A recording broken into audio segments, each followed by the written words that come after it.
Bienvenue sur le podcast Ton corps, c'est toi, spécialement conçu pour répondre aux questions que les enfants se posent sur le corps et sur l'amour.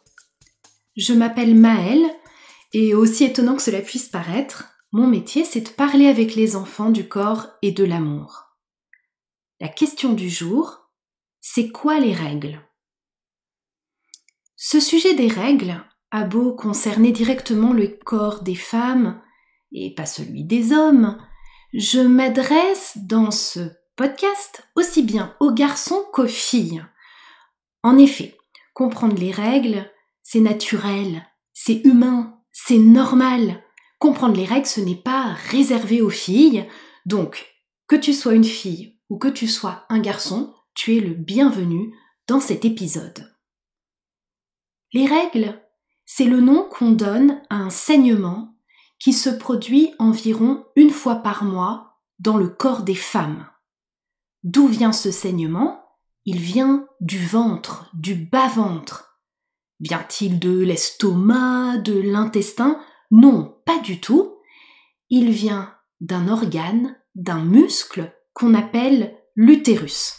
Alors, je vais essayer de t'expliquer ça en détail. Tu vas visualiser avec moi. Dans le bas-ventre des femmes existe donc un muscle creux qu'on appelle l'utérus. Un muscle qui est d'ailleurs tout à fait extraordinaire, je t'en parlerai dans un autre épisode. À l'intérieur de cet utérus, il y a une activité intense. En effet, ce muscle se tapisse à l'intérieur d'une muqueuse qu'on appelle l'endomètre. Alors prenons une comparaison, une image. Admets que l'utérus, c'est la pièce à l'intérieur de laquelle tu te trouves maintenant. D'accord ? Tu es dans un utérus.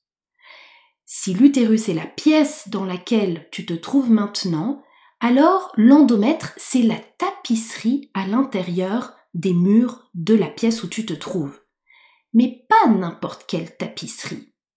L'endomètre, c'est une tapisserie épaisse, douillette, une sorte de petit matelas qui se forme à l'intérieur de l'utérus, comme sur les murs de l'utérus si tu veux. Un petit matelas traversé de multiples vaisseaux sanguins. L'endomètre, comme il est irrigué de vaisseaux sanguins, on dit qu'il est vascularisé. Bon, ça fait une sorte de tapisserie vascularisée, donc rouge, un peu sanguinolente, un peu épaisse, une super belle déco d'intérieur. Question. Pourquoi l'utérus fabrique-t-il ce petit matelas vascularisé pour le recouvrir à l'intérieur ? Tu l'as peut-être deviné, c'est là, dans ce matelas, qu'est l'endomètre, donc au creux de l'utérus, que peut s'installer au tout début d'une grossesse, le futur bébé. En deux mots, l'endomètre, c'est le premier nid fabriqué naturellement dans l'utérus pour héberger le début d'une vie humaine. En fait, sans l'endomètre, sans ce matelas, pas de développement de bébé possible dans l'utérus. L'endomètre est fondamental pour la vie. Tu vas me dire, ça ne me dit toujours pas ce que sont les règles. Patience, j'y viens. Ce qui se passe, c'est que la nature aime le renouvellement.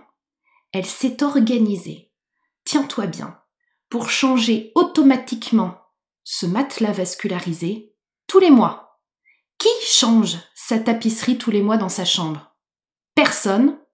Ben si, l'utérus. Cette déco d'intérieur qui change tous les mois, pas besoin de la payer, pas besoin de la programmer, c'est automatique. Cadeau de la nature. L'utérus change son endomètre à peu près une fois par mois. Comment fait-il pour détacher sa tapisserie ? Facile, parce que l'utérus est un muscle, donc il peut se crisper, il peut se contracter et il évacue l'endomètre, il expulse en quelque sorte sa tapisserie intérieure. L'endomètre, alors, se décolle et coule sous la forme d'un saignement. Bingo, c'est ça qu'on appelle les règles, ce saignement. l'utérus ne reste pas longtemps sans tapisserie, automatiquement, il se remet au travail et refait sa déco d'intérieur à neuf. Il développe à nouveau une muqueuse appelée endomètre à l'intérieur de sa structure. Tu le comprends maintenant. Les règles, ce n'est pas une maladie. Les règles, ce n'est pas une blessure. Les règles sont un saignement naturel qui est le fruit d'un phénomène plutôt incroyable. Les règles ont un autre nom que tu verras peut-être dans des livres de biologie, des encyclopédies. On les appelle parfois menstruation ou menstru.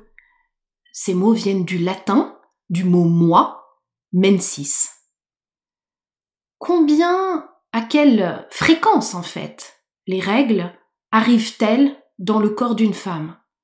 On dit qu'elles arrivent tous les 28 jours. En fait, c'est à peu près tous les mois. C'est plus ou moins régulier selon les femmes. Je t'en parlerai un peu plus tard dans un autre épisode.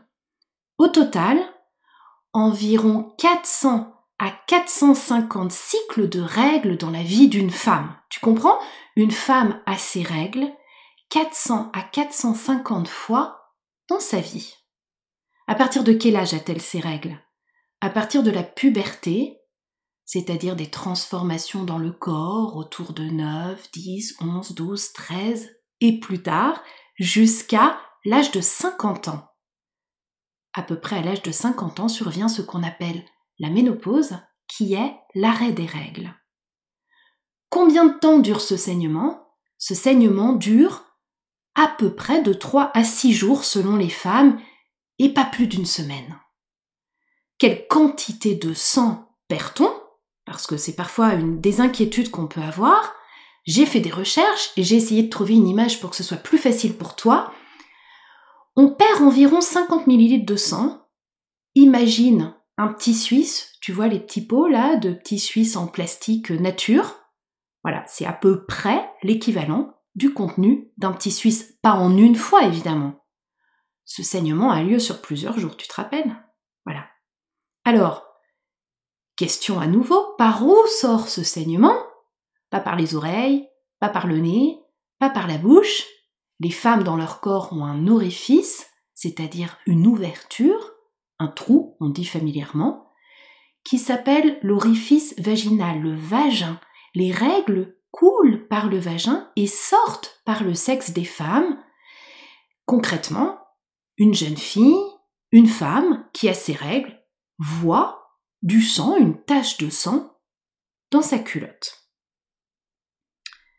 Autre petite précision, les règles, c'est très commun. On en fait souvent tout un plat, mais la moitié de l'humanité est quand même concernée par cette question. Pense que nous sommes 7 milliards et demi sur Terre, ça fait à peu près 3,8 milliards de filles ou de femmes qui sont concernées par les règles.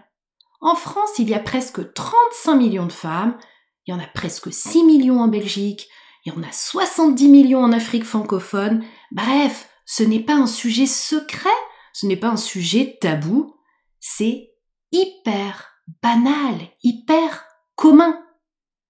Ta maîtresse, ta tante, ta grand-mère, ta grande sœur, ta voisine, toutes ces filles, toutes ces femmes, soit elles vont avoir leurs règles, soit elles ont leurs règles de manière régulière, à peu près, soit elles ont eu leurs règles.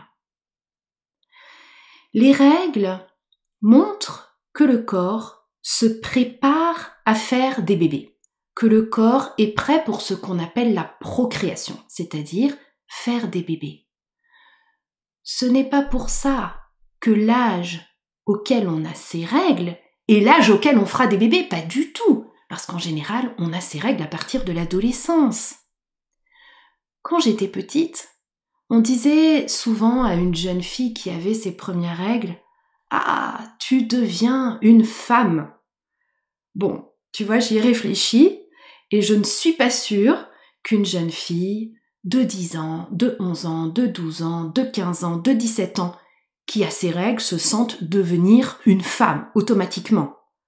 Parfois on a ses règles et on se sent une fille, une petite fille, voire une adolescente, on ne se sent pas encore une femme et on en a le droit. Devenir une femme, ça prend du temps. Alors j'espère avoir répondu à une certaine partie de tes questions sur les règles. Je vais faire d'autres épisodes sur ce même sujet, notamment sur la question des douleurs. Est-ce que les règles, ça fait mal ? Si ce podcast t'a plu, abonne-toi, partage-le à tes amis, à tes cousins, il est fait pour vous. Je t'encourage aussi à le faire connaître à tes parents, à tes professeurs, peut-être même à le réécouter avec eux, à des adultes qui sont intéressés par les questions du corps et de l'amour. Pour les adultes d'ailleurs, j'ai écrit un livre qui s'appelle « Oser en parler ». Comme j'aime répondre aux questions des enfants, je t'invite à m'écrire et à me poser tes questions. À bientôt et n'oublie pas, ton corps, c'est toi.